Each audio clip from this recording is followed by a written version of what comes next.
Avant même de parler du monde du travail, des réalités du monde du travail, il faudrait déjà qu'on s'interroge sur le cursus universitaire. Comment est-ce qu'il est constitué?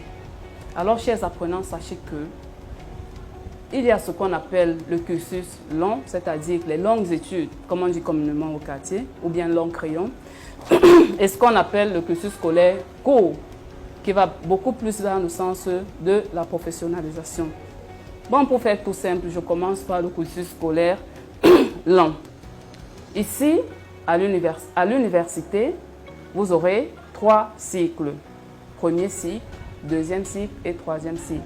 Le premier cycle est sanctionné à la fin par une licence. C'est-à-dire après 3 années de formation, vous obtenez une licence. Le deuxième cycle est sanctionné par un master. On appelle généralement master académique. Donc vous faites master 1, master 2. C'est 2 années d'études. Et enfin, le troisième cycle est sanctionné avec un diplôme de doctorat après 3 années d'études. Ce qui fait, pour globaliser, le cycle long a une durée d'études de 8 ans. Revenons maintenant à ce qu'on appelle le cycle d'études court. Il fait référence aux formations professionnelles. À l'université, bien sûr, parce qu'il y a des formations professionnelles que les gens font dans le tas, mais je parle bien évidemment des formations professionnelles dans le milieu universitaire. Ici, on a le premier cycle, qui est le cycle BTS, c'est-à-dire à la fin de ce cycle, vous obtenez un brevet de technicien supérieur pour certains. Pour d'autres, par contre, on parle de DUT. C'est également 2 années de formation, tout comme le BTS.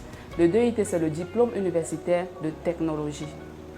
Ce qui est important ici, c'est que l'apprenant, après avoir obtenu ce diplôme-là, a la possibilité de se lancer ou bien d'insérer directement le marché de l'emploi en fonction de ses compétences. Généralement, dans ces institutions universitaires, à la fin du cycle, on vous envoie effectuer des stages en entreprise.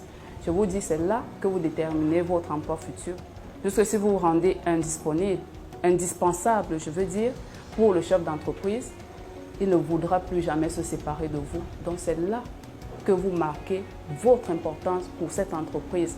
De telle sorte qu'après avoir obtenu votre diplôme, que c'est le chef d'entreprise qui vous fasse appel et non plus que ce soit vous qui toquez à sa porte. Donc c'est très déterminant pour vous. Le deuxième cycle, c'est le cycle licence, communément appelé licence professionnelle.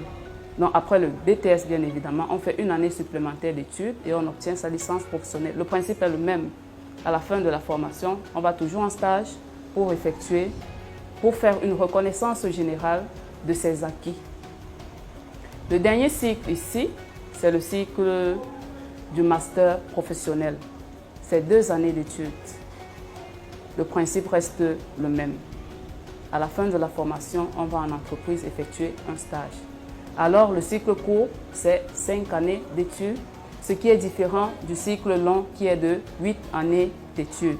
Avec la particularité pour le cycle court d'insérer directement le marché de l'emploi après 2 années de formation. Alors, pour vous qui êtes en fin de formation scolaire, qui vous posez la question, quel cycle est-ce que je dois prendre? Est-ce que je dois m'inscrire au cycle académique ou alors est-ce que je dois m'inscrire au cycle de formation professionnelle?